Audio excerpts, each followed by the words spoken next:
Court में कि बजिंदर सिंह किस तरह से हो रहे थे, ऐसा कुछ नहीं है। तो मोहाली जिला कोर्ट के द्वारा प्रोफेसर बजिंदर सिंह को इतनी बड़ी सजा देना आम बात तो नहीं लग रही।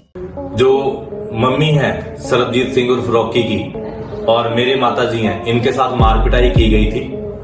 उनकी पत्नी और सरबजीत सिंह के द्वारा साजिश कर घर में जब मेरी माँ अकेली थी, ना मैं घर में था ना मेरे पापा घर में थे। तो मोहाली जिला कोर्ट के द्वारा प्रोफेसर बजिंदर सिंह को इतनी बड़ी सजा देना आम बात तो नहीं लग रही, लेकिन उस महिला की ओर से केस लड़ने वाले वकील ने एक इंटरव्यू में बताया है कि ऐसा निर्णय जज ने सबूतों के आधार पर ही लिया है, या फिर इसका एक और बड़ा कारण आईपीसी की धारा 376(2)(n) का प्रोफेसर बजिंदर सिंह के खिलाफ लगना हो सकता है। दोस्तों, ये धारा तब लगाई जाती है जब कोई किसी महिला के साथ जबरन बार बार यौन संबंध बनाता हो, जिसमें 10 साल की सजा या फिर उम्र कैद की सजा होती है। बाद में कितनी सच्चाई है यह तो मैं आपको अगले वीडियोस में जब मामला हाई कोर्ट के पास पहुंचेगा तब ही बताऊंगा। लेकिन दोस्तों, परमेश्वर ही असली न्याय करेंगे और हर एक का उसके कामों के अनुसार फल देंगे। तो बात करते हैं कि क्या प्रोफेसर बजिंदर सिंह उम्र कैद की सजा मिलने से जीवन भर जेल में ही रहेंगे या फिर जेल से बाहर आ सकते हैं। हाँ दोस्तों, अब ऐसा हो सकता है, क्योंकि जिस तरह की वीडियोस सामने आ रही हैं, इनसे ये साबित हो रहा है कि आरोप लगाने वाली महिला के द्वारा प्रोफेसर बजिंदर सिंह पर लगाए गए इतने बड़े बड़े इल्जाम शायद झूठे हों, ऐसा मेरा नहीं बल्कि खुद उस महिला की फैमिली का कहना है, जिसकी वीडियो क्लिप सामने आई है, और साथ ही उस महिला की भी एक सीसीटीवी फुटेज भी सामने आई है। मेरा नाम है हरदीप सिंह और मेरे साथ हैं मेरी माताजी करमजीत कौर। और आज ये वीडियो बनाने का मकसद ये है कि जो अन्याय मेरी माँ के साथ हो रहा है उसके बारे में हम जो मौजूदा सरकार है, सीएम साहब हैं और जो पुलिस उच्च अधिकारी हैं, उन तक हम अपनी आवाज को पहुंचा सकें। क्योंकि अब तक हमने एसएसपी दफ्तर, एसडीएम दफ्तर और हर एक कोशिश कर देख लिया है, लेकिन कोई भी सुनवाई हमारी नहीं हो रही है। मैं बताना चाहूंगा, सरबजीत सिंह उर्फ रॉकी और उसकी पत्नी, जो कि मेरी मम्मी का जो घर है उसके ऊपर ही रहते हैं, और इन्होंने किस रीति से मेरी माँ को, मेरे बाप को और हम सबको तंग परेशान किया गया है, उसको मैं लफ्जों में बयान नहीं कर सकता। बाहर तो ये दावे करते हैं समाज सेवा करने के, बाहर तो ये दावे करते हैं महिला को न्याय दिलाने के बारे में, लेकिन यहाँ पर सरबजीत सिंह उर्फ रॉकी के खुद के घर के हालातों को मैं आज पूरे भारतवर्ष को और पूरी कानून प्रक्रिया को बताना चाहता हूँ कि किस तरह से अपनी माँ के साथ ये न्याय कर रहे हैं। ये मेरे हाथ में एक पेपर है जो कि है MLR रिपोर्ट।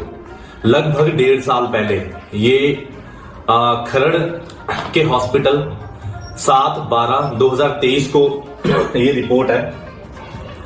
इसके साथ इस रिपोर्ट में जो मम्मी है सरबजीत सिंह उर्फ रॉकी की और मेरे माताजी हैं, इनके साथ मार पिटाई की गई थी।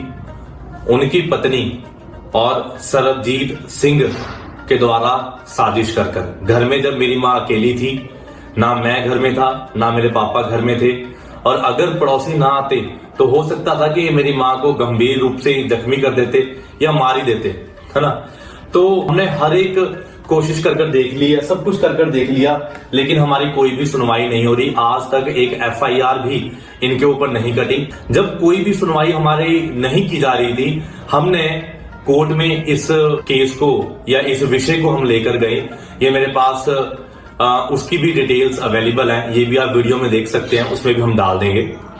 यहां पर हमने केस किया, लेकिन जो SHO साहब है हमारे बलौंगी के, लगभग 1.5 साल से इस केस में रिपोर्ट ही पेश नहीं कर रही, और उन्हीं के ये वारंट निकले हुए हैं यहाँ पर मेरे पास।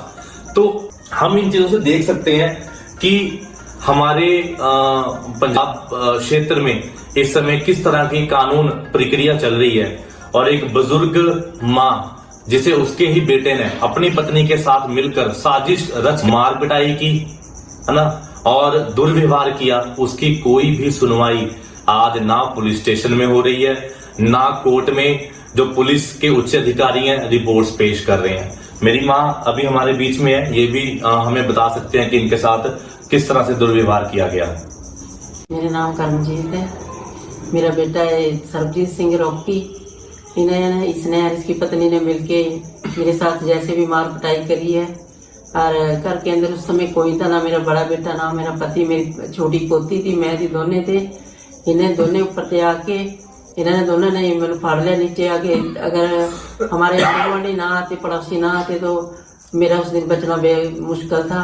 और इन लोगों ने मुझे बहुत तंग और परेशान किए है।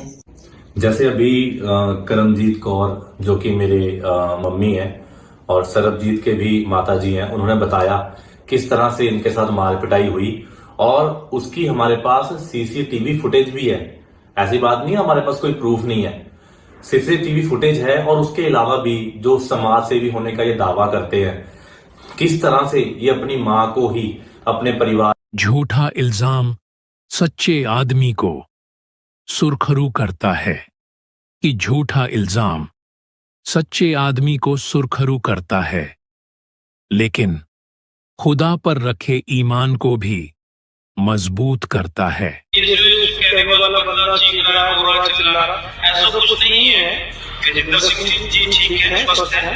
और जैसे भी मुझे फोन आ रहे हैं बराबर, जो मुझे बता रहे हैं कि ठीक है, जो सोशल मीडिया में इस तरीके की अफवाह फैला रहे हैं कि वो रो रहे थे, गिड़गिड़ा रहे थे, वो ये मैटर नहीं करता हूँ। कोर्ट से सिर्फ ये कह रहे थे कि जी ठीक है। कोर्ट के अंदर पहली बात तो कोई अंदर जाया गया ही नहीं। कोर्ट के अंदर तो इतना मीडिया अलाउ था, ना कोई अदर पर्सन अलाउ था। और बाहर किसी भी अधिवक्ता ने कोई जवाब आके बयान नहीं किया कि कोर्ट में कि गजेंद्र सिंह किस तरह से हो रहे थे। ऐसा कुछ नहीं था। गजेंद्र सिंह इस में अच्छे व्यक्ति हैं, समाज की सेवा करते हैं, मसीह से जुड़े हुए व्यक्ति हैं, मसीह समाज के व्यक्ति हैं, वो अच्छे हैं, बहुत अच्छे। हालांकि मैं अभी तक कभी भी गजेंद्र सिंह से नहीं मिला हूँ, ना ही वो मुझसे मिले हैं। मैं आपको स्पष्ट कर देना चाहता हूँ कि ना ही मैं गजेंद्र सिंह से मिला हूँ, ना वो मुझसे कभी मिले हैं। लेकिन जहाँ भी मसीह समाज के लिए जरूरत पड़ेगी मेरी, क्योंकि प्रभु मुझे मसीह समाज में इस्तेमाल कर रहे हैं, सेवा महिमा में इस्तेमाल कर रहे हैं, मैं हर जगह जाने के लिए तैयार हूँ। बस मुझे क्या चाहिए, मुझे अपने पिता परमेश्वर प्रभु यीशु मसीह का नाम पढ़ा होना चाहिए, उनका नाम पढ़े, मैं घटक को पढ़े। पिता परमेश्वर से मैं यही आशा करता हूँ कि पिता परमेश्वर जिसके स्कूल में आपके नाम से खासकर मसीह के स्कूल, उसमें आपका हाथ कर रहे हैं, सेवा महिमा में इस्तेमाल कर रहे हैं, मैं हर जगह जाने के लिए तैयार हूँ। इन कागज के फूलों को देखकर याद आया, हकीकत छुप नहीं सकती बनावट के असूलों से, कि खुशबू आ नहीं सकती कभी कागज के फूलों से।